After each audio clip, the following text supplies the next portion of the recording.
2 অক্টোবৰৰ পৰা পুলিচৰ দৌৰা আৰম্ভ হ'ব। ছেপ্টেম্বৰত এডিআৰই আৰম্ভ হ'ব। ডিচেম্বৰৰ ভিতৰত এডুকেশ্যনত লিষ্ট আৰম্ভ হ'ব। নৱেম্বৰত মেডিকেলৰ নিযুক্তিৰ কাম আৰম্ভ হ'ব। গতিকে 50,000 নিযুক্তি আমি লাইনত দি দিছোঁ আৰু আমাৰ কাৰ্যকালতে ইয়াক সম্পন্ন কৰিব চেষ্টা কৰিম যদি কোৰ্ট কেছ নহয়। শিক্ষা বিভাগ, আৰক্ষী বিভাগ, এডিআৰই এই 2 অক্টোবৰৰ পৰা পুলিচৰ দৌৰা আৰম্ভ হ'ব। ছেপ্টেম্বৰত এডিআৰই আৰম্ভ হ'ব। ডিচেম্বৰৰ ভিতৰত 2 অক্টোবৰৰ পৰা পুলিচৰ দৌৰা আৰম্ভ হ'ব। ছেপ্টেম্বৰত এডিআৰই আৰম্ভ হ'ব। ডিচেম্বৰৰ ভিতৰত এডুকেশ্যনত লিষ্ট আৰম্ভ হ'ব।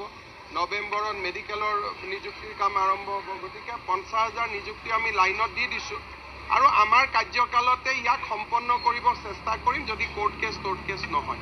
শিক্ষা বিভাগ, আৰক্ষী বিভাগ, এডিআৰই এই ধৰণে আমি আৰু নতুনকৈ 50,000 চৰকাৰী কৰ্মচাৰীক নিযুক্তি দিয়াৰ বাবে আমাৰ যি লক্ষ্য সেই লক্ষ্যত আমি জঁপিয়াই পৰিম।